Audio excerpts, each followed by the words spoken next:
This channel does not promote any violent, harmful, or illegal activities. All content provided by this channel is meant for an educational purpose only. Top quality और consistent performance के लिए सिर्फ silver pumps नाम याद रखना। রামনবমী হনুমান জয়ন্তীর পর এবার বাংলায় নববর্ষ রাজনীতি। নতুন বছরের প্রথম দিনটিকে আগেই পশ্চিমবঙ্গ দিবস ঘোষণা করেছে রাজ্য সরকার। আজ সকাল থেকেই নতুন বছরকে স্বাগত জানিয়ে পথে নেমেছে তৃণমূল বিজেপি। সাত সকালে সুবোধ মল্লিক স্কোয়ার থেকে বিজেপির শোভাযাত্রা, ছিলেন দিলীপ ঘোষ, শ্রমিক ভট্টাচার্য, রূপা গঙ্গোপাধ্যায়, রুদ্রনীল ঘোষ। অন্যদিকে তৃণমূল মহিলা কংগ্রেসের তরফে গিরিশ পার্ক থেকে ঠাকুরবাড়ি পর্যন্ত শোভাযাত্রায় মন্ত্রী চন্দ্রিমা ভট্টাচার্য। শিলিগুড়িতে শোভাযাত্রায় মেয়র গৌতম দেব।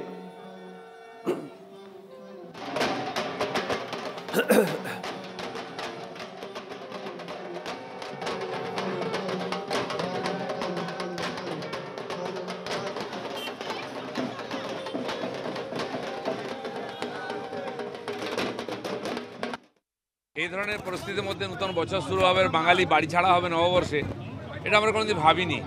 যারা বাঙালি বাঙালি বলে বাঙালিকে আর তোল্লাই দেওয়ার ঠেকা নিয়েছেন, তারা গুজরাট থেকে ইউসুফ পাঠানকে নিয়ে আসছেন, বিহার থেকে বিহারী বাবুকে নিয়ে আসছেন, শত্রুঘ্ন সিনহাকে।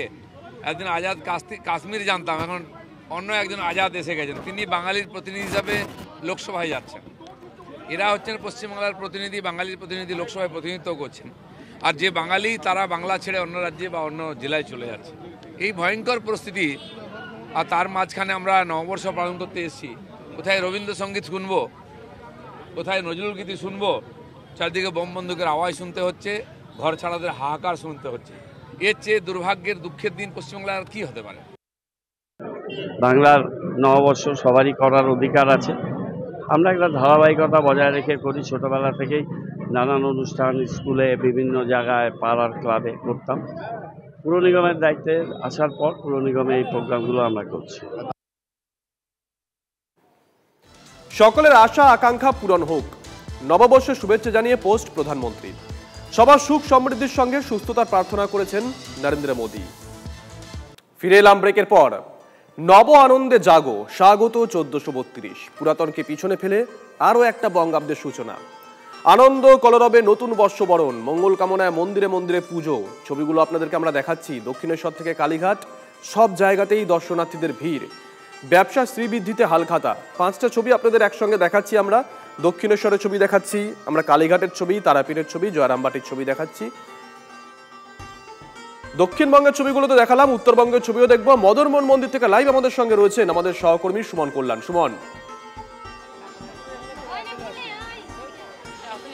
দেখো, তোমাকে শুভ নববর্ষের শুভেচ্ছা জানাচ্ছি মদনমোহন মন্দির থেকে। আমি ছবিটা সরাসরি একবার দেখাতে বলবো যে প্রচুর মানুষ কিন্তু এই মুহূর্তে ভিড় করে রয়েছেন এই মদনমোহন মন্দিরে। এই মুহূর্তে অঞ্জলি চলছে মদনমোহনের, এবং এই যে মদনমোহন, এর একটা কিন্তু পুরনো ঐতিহ্য পরম্পরা রয়েছে। কারণ রাজ আমলের এই যে মদনমোহন কুলদেবতা রাজ পরিবারের, সেই রাজ পরিবারের কুলদেবতা আজও কিন্তু একইভাবে পূজিত হয়ে আসছেন। হালখাতার জৌলুস কমে গেলেও এই মদনমোহন মন্দিরে যে অবস্থা এখনকার, এই মুহূর্তে যে ছবি আমরা দেখাচ্ছি, তাতে কিন্তু স্পষ্ট যে মদনমোহনকে ঘিরে বর্ষবরণের প্রথম দিনে আমাদের কোচবিহারের আপামর জনসাধারণের আবেগটা কতটা। ফলে ঐতিহ্য পরম্পরা একই রয়েছে। রাজ পরিবার এখন নেই, রাজ শাসন এখন নেই, কিন্তু বর্ষবরণের দিন আপামর কোচবিহারবাসী যেভাবে মদনমোহন মন্দিরে উপস্থিত হয়েছেন বর্ষবরণের প্রথম দিনে, এটা কিন্তু বলাই যায় যে এক প্রকার যে কতটা আবেগ রয়েছে। এখানে যারা রয়েছেন তাদের সাথে একটু কথা বলবো। তোমার সঙ্গে পরবর্তী সময়ে কথা বলবো সুমন। আপাতত ধন্যবাদ। বড়মার মন্দিরের ছবি আপনাদেরকে দেখাচ্ছি। এরপরে আপনাদেরকে দেখাবো কালীঘাট মন্দির। আজকে সকাল সকাল পৌঁছে গেছিলেন কাঞ্চন আর শ্রীময়ী।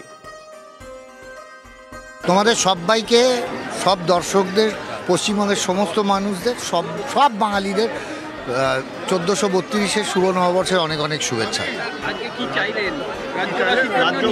আমি বোধহয় সবার ভালো হোক, এটাই চাই। সব মানুষের মান আর হুঁশটা থাকুক, আর মানুষ যেন ওই হিংসত্ব মনোভাবাপন্ন থেকে একটু বেরিয়ে সবাই সবার শুভকামনা চায়, এটুকুই।